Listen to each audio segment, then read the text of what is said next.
नमस्कार, मी Sumayya Walwekar. महान्यूजच्या youth idol या कार्यक्रमात आज आपण यूथ आयडॉल ऋतुराज क्षीरसागर यांना भेटणार आहोत.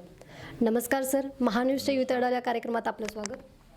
नमस्कार सर, नो मर्सी ग्रुपच्या माध्यमातून आपण यूथशी भरपूर प्रमाणात कनेक्टेड आहात. या नो मर्सी ग्रुपची सुरुवात कधीपासून झाली आणि कशा प्रकारे झाली? सर्वप्रथम महान्यूज चॅनलच्या माध्यमातून जे यूथ आयडॉल हे कन्सेप्ट आपण राबवलं आणि मला देखील अभिमानाची गोष्ट आहे की त्या यूथ आयडॉल कन्सेप्टमध्ये आपण मला निवडलं. याबद्दल महान्यूज चॅनलचं मी सर्वप्रथम आभार मानतो. बरं, नो मर्सी ग्रुपच्या बद्दल बोलायला गेलं तर आपल्या सर्वांना देखील असं म्हणजे ही न पटण्यासारखी गोष्ट आहे. आम्ही एक 10-12 मित्र असं प्रत्येकजण कॉलेजला जात असतं. आम्ही देखील 11वीला विवेकानंद कॉलेजला होतो. एक 10-12 मित्र आम्ही कट्ट्यावर बसलेलो आणि कट्ट्यावर बसले असताना असंच एक आपण पण ग्रुप काढायचा. आपल्याबरोबर एक 15-20 मुलं जमलेली आहेत. त्यांच्या भल्यासाठी और त्यांच्यासाठी काहीतरी करण्याची शक्ती आमच्या सगळ्यांच्यात होती. मग त्यासाठी आपण देखील एक ग्रुप काढायचा. मग तेव्हा आमचं वय लहान असल्यामुळे आम्ही त्याला नाव काय द्यायचं ह्यापासून आमची सुरुवात झाली.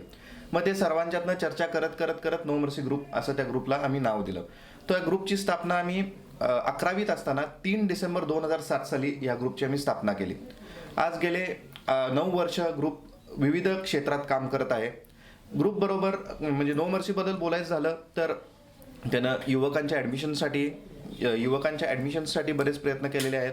त्यानंतर विविध कॉलेजवर विविध कार्यक्रम जे आम्ही करतो मग त्यामध्ये त्याला समाजसेवेचा लढा देखील आम्ही देऊन विविध कार्यक्रमांचं आयोजन करतो. त्यामध्ये विविध प्रकारे यूथ आम्हाला सपोर्ट करतं. त्यानंतर विविध क्षेत्रातील नो मर्सी ग्रुपचं काम असेल हे सर्वांना आवडण्यासारखं असतं. त्यामुळे ग्रुपचं वटवृक्ष कधी झालं हे आम्हाला देखील कळालं नाही. मला सांगण्यात देखील आनंद वाटतो की नो मर्सी ग्रुपला एक समाजसेवा लागलेली आहे त्या ग्रुपला. त्यामध्ये आम्ही आजपर्यंत 9 वर्षात जवळपास 11 ते 12 वेळा रक्तदान शिबिरं आयोजित केलेली आहेत. त्यामध्ये जवळपास 2000 बाटल्यांचं रक्त संकलन आम्ही केलेलं आहे. जेणेकरून आम्ही समाजात विविध लोकांना त्या रक्ताचा पुरवठा करून त्यांचे एका बाटलीमागं आपल्याला जे 600 ते 700 रुपये रक्ताला द्यावे लागतात ते आम्ही कमी करण्यात आज आम्ही यशस्वी ठरलेलो आहोत. त्यामध्ये आम्ही मग बऱ्याच ठिकाणी स्वच्छता मोहीम देखील राबवलेल्या आहेत. त्या स्वच्छता मोहिमेच्या माध्यमातून आम्ही जवळपास शहरातील 3 ते 4 चौक आम्ही पूर्णपणे स्वच्छ करून त्याची पुनर्वृत्ती त्या चौकाचं चौक जपण्याचं काम नो मर्सी ग्रुपच्या माध्यमातून केलेलं आहे. त्याबरोबर दरवर्षी नो मर्सी ग्रुपच्या माध्यमातून फ्रेंडशिप डे आम्ही सेलिब्रेट करतो. त्याचं देखील 7वं वर्ष सलग 7 वर्ष आम्ही फ्रेंडशिप डे सेलिब्रेट करत आलेलो आहोत.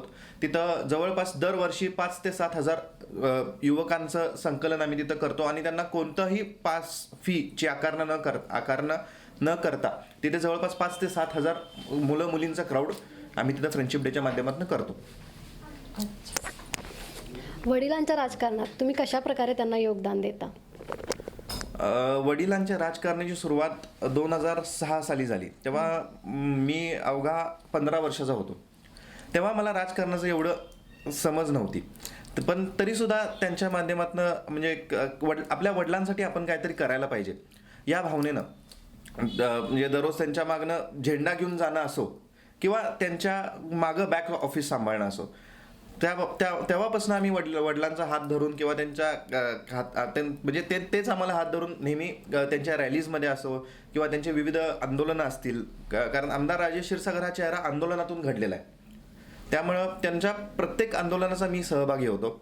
त्यानंतर त्यांचं बॅक ऑफिस जर सांभाळायचं म्हटलं तर 2009 सालापासून जे ते आमदार झाले तेव्हापासून त्यांच्या मुंबईचे दौरे वाढले. कारण मग कॅबिनेट मीटिंग्स असतील और अधिवेशन असेल. त्यानंतर मग इकडं आमदारांचं घर म्हटल्यानंतर लोकांची समस्या और लोकांच्या समस्या पण वाढल्या. लोकांचा येण्याचा ओघ वाढला. त्यानंतर मग कोणतरी आमदारांचा प्रतिनिधी म्हणून तिथं लोकांना भेटणं गरजेचं असतं. तिथं प्रतिनिधी म्हणून आम्ही भेटत असताना मग लोकांचे काम आपल्याकडनं जर झाले तर लोकांची संख्या आपल्याकडे वाढणार. त्या माध्यमातून आम्ही लोकांचं काम करण्यासाठी आम्ही बराच प्रयत्न करतो, अजून सुद्धा करतो. आपल्याकडे आलेला माणूस हा नेहमी सॅटिस्फाईड असला पाहिजे या भावनेतून आम्ही काम करतो. आणि असे बरेच मला उदाहरणं देता येतील की जेव्हा आम्ही जेव्हा साहेब बाहेर असतात तेव्हा हे बॅक ऑफिस जवळपास मलाच सांभाळावं लागतं. त्यानंतर आमचा सर्व स्टाफ देखील इथं असतो. यांच्या सगळ्यांच्या माध्यमातून आम्ही इथं काम करत असतो आणि आमदार साहेबांना जास्तीत जास्त मदत करता येईल तेवढी मदत आम्ही करत असतो.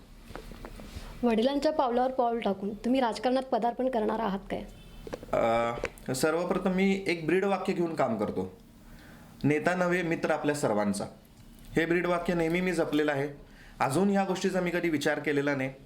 वेळ आली तर विचार करू, पण अजून असा मी कधी विचार केलेला नाही. अच्छा.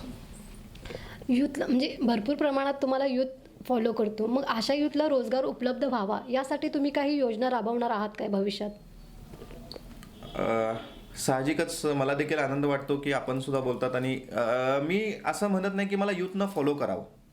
माझी ही कधीच म्हणजे माझ्या भाषणातनं देखील हे मी कधी म्हटलेलं नाही और माझ्या वागण्यात देखील हे कधी आलेलं नाही.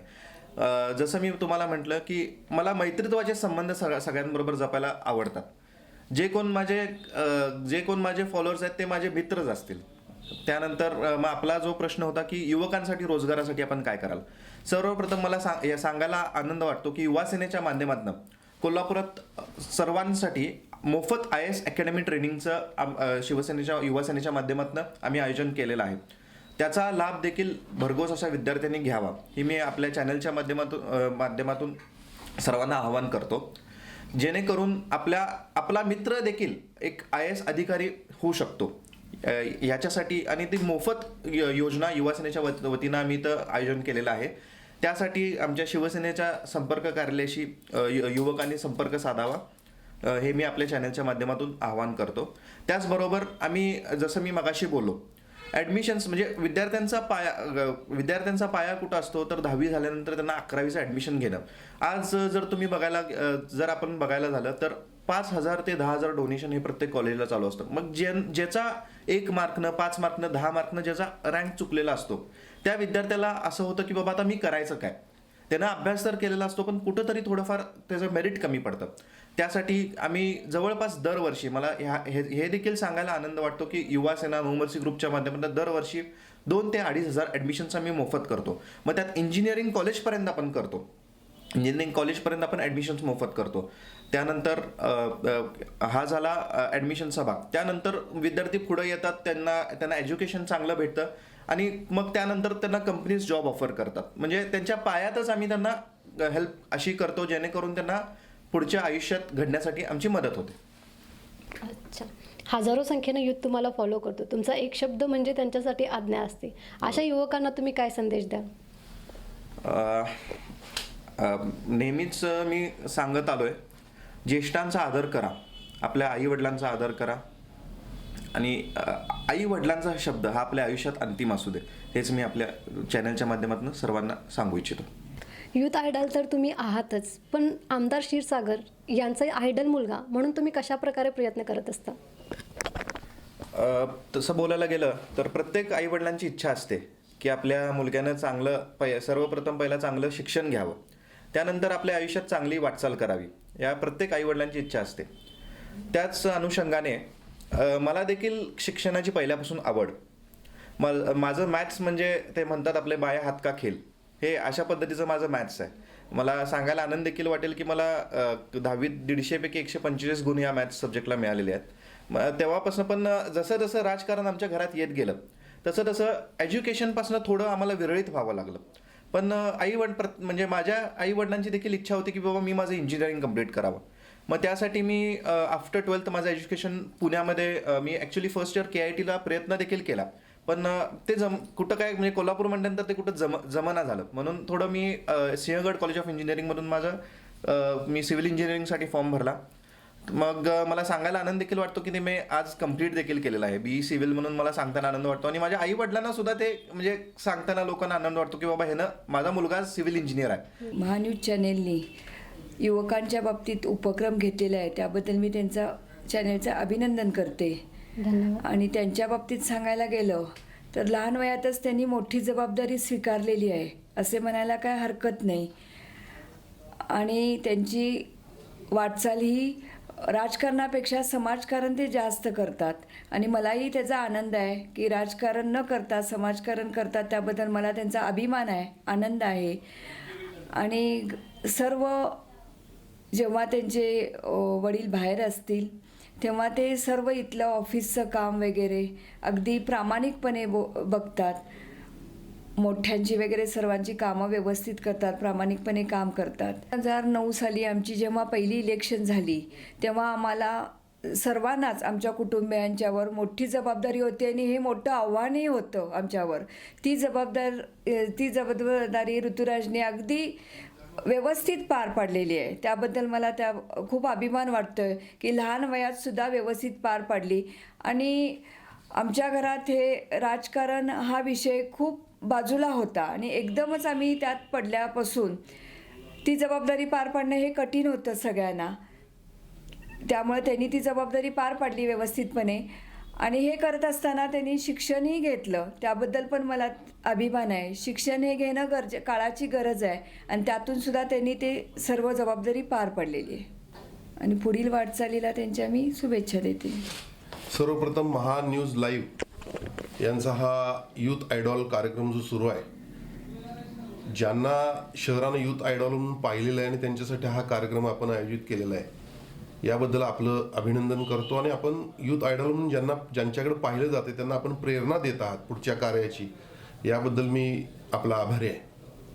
खरं म्हणजे माझे चिरंजीव ऋतुराज हे स्वतः सक्षम आहेत. मला काय मार्गदर्शन त्यांना द्यायची गरज नाही. ते स्वतः सिव्हिल इंजिनियर आहेत आणि मग त्यांच्या स्वतःच्या नो मर्सी ग्रुपच्या माध्यमातून अनेक समाजसेवेचं काम त्यांच्या हातातून झालेलं आहे.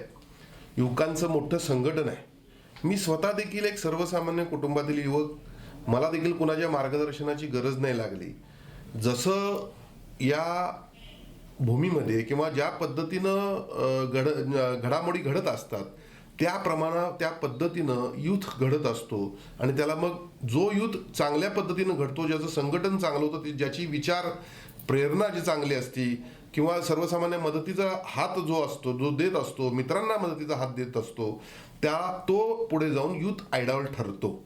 आणि त्यामुळं माझी प्रेरणा तर नेहमी त्याच्या पाठीशी आहेच.